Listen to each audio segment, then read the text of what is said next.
skulls sitting side by side on a smoky plank, Tibetan skulls and skullcaps chased in silver, and more, all of them saturated with mana. No one said, "One of a kind," with surprise. Minor Watt had grown prosperous in the roofing business in New York, city of flat roofs.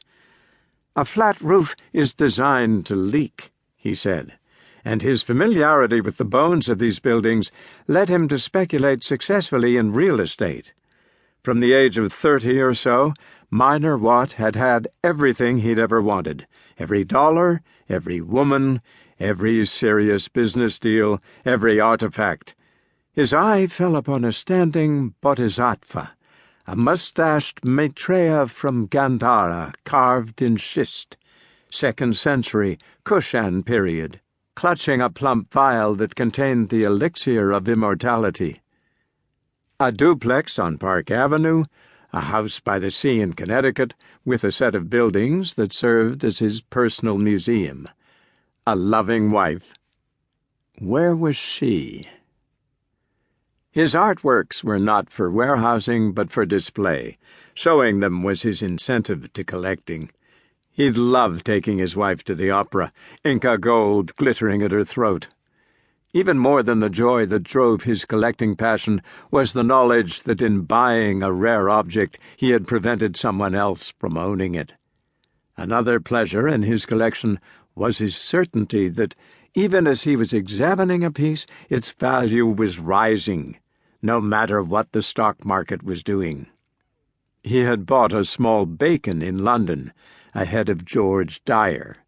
Over the years, its value had increased 200-fold. Those human skulls, if similar ones could be found, which was doubtful, they'd cost 20 times what he'd paid. One of the paradoxes of the people who praised these objects was that in most cases they had no idea what they were looking at. At first, Minor Watt's pride made this almost a sorrow to him, and then, out of snobbery, such ignorant remarks delighted him.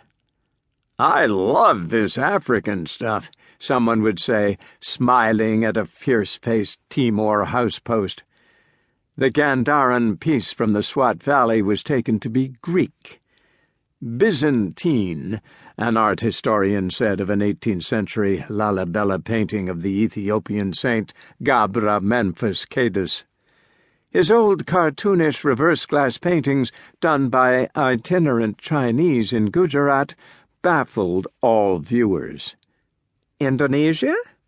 Bali?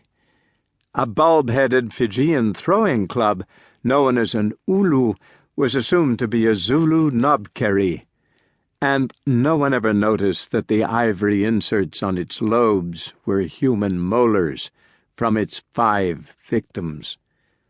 And which of them would know that this Chinese vase was Ming? Minor Watt and his wife had bought it together after much discussion in Shanghai, after a Yangtze cruise in 1980, and had hand-carried it back to the States. The vase, treasured as all these objects were, like members of their family, had accompanied them through 6 changes of address. As though demanding custody, she'd included it as part of the divorce settlement.